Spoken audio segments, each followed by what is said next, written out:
केंद्रीय गृह मंत्री अमित शाह आज बीजेपी का आरोप पत्र जारी करेंगे। राजधानी रायपुर के पंडित दीनदयाल उपाध्याय ऑडिटोरियम में कार्यक्रम होगा, जिसके बाद अमित शाह हेलीकॉप्टर से सरायपाली जाएंगे। 3:15 पर जनजातीय सम्मेलन में शामिल होंगे। शाम 5:30 बजे रायपुर एयरपोर्ट पर पहुंचकर दिल्ली के लिए रवाना होंगे। और इसी पर ज्यादा जानकारी के साथ स्वराज संवाददाता हेमंत हमारे साथ जुड़ गए हैं लाइव। हेमंत, अमित शाह का दौरा अपने आप में बहुत खास इसलिए भी है क्योंकि आज वो आरोप पत्र जारी करने वाले हैं। इस कार्यक्रम से जुड़ी क्या अधिक जानकारी आपके पास? उनको फ्री में हम पट्टा देंगे। दौरे पर कल देर रात केंद्रीय गृह मंत्री अमित शाह पहुंचे और प्रदेश कार्यालय कुशाभाऊ ठाकरे में उन्होंने बड़े नेताओं की बैठक ली थी और चुनाव की एक तरीके से समीक्षा अमित शाह ने की।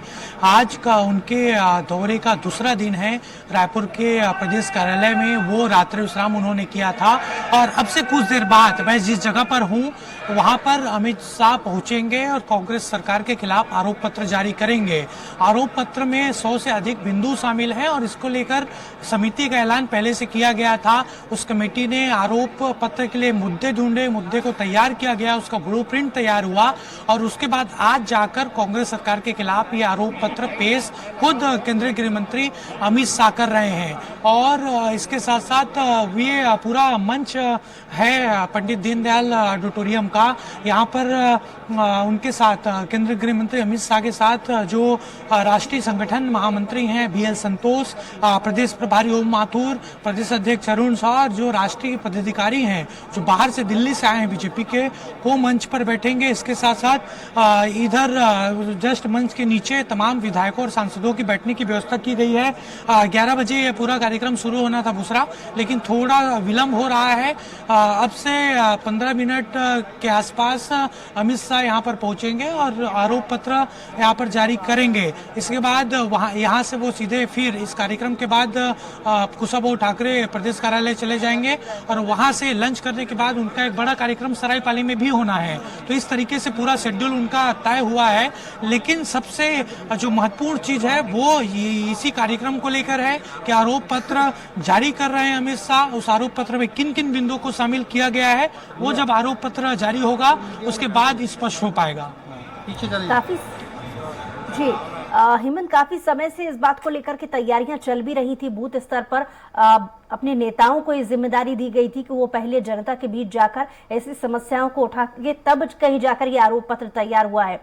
आज क्या लगता है कि विशेष जिम्मेदारी भी चुनाव के मद्देनजर इसी मंच के माध्यम से अमित शाह दे सकते हैं?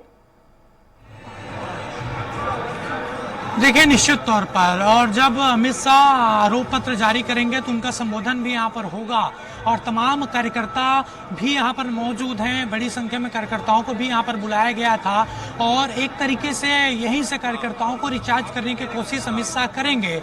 और आपने आरोप पत्र को लेकर बात कही, जिक्र किया, इसको लेकर काफ़ी मेहनत हुई है बीजेपी में और इसको लेकर समिति बनाई गई थी। आरोप पत्र समिति के संयोजक और सदस्यों ने काफ़ी काम किया, अलग अलग मुद्दे तैयार किए और उसके बाद अब ये आरोप पत्र जो है वो लॉन्च होने जा रहा है, पेश होने जा रहा है।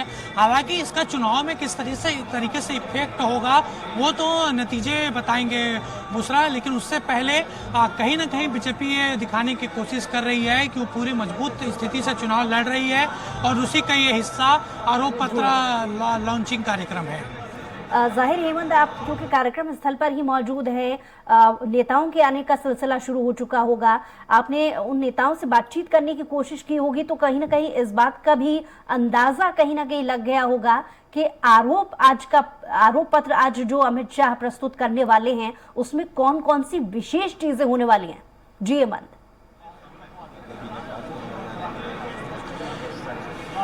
देखिए, ये बीजेपी के लिए काफ़ी महत्वपूर्ण है और आरोप पत्र के लिए मुद्दे ढूंढे गए थे और जिस तरीके से आरोप सरकार पर लगा था उन तमाम चीज़ों को इसमें शामिल किया गया है। लेकिन प्रमुख तौर पर मुद्दों की मैं बात करूं तो इसमें जो ईडी जिसको लेकर कार्रवाई कर रही है, जिसको लेकर जांच कर रही है, शराब घोटाला, कोयला घोटाला, माइनिंग से जुड़ा घोटाला, इसके साथ साथ PSC में जिस तरीके से घोटाले की बात बीजेपी ने कही थी उस मुद्दे को इसमें रखा गया है। इसके साथ साथ किसानों से जो छलावा हुआ।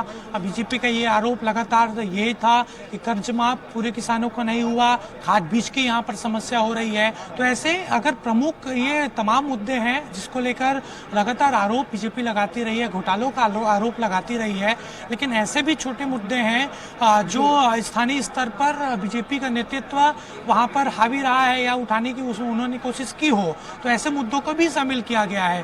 तो ऐसे मिला के आरोप पत्र तैयार बीजेपी ने किया है। हालांकि कुछ देर में ये स्पष्ट हो जाएगा कितने बिंदु का है, कौन कौन से बड़े मुद्दे उसमें शामिल हैं। दूसरा चलिए, हम नजर बनाए रखिए, आपसे अपडेट्स और भी लेंगे। फिलहाल बहुत शुक्रिया।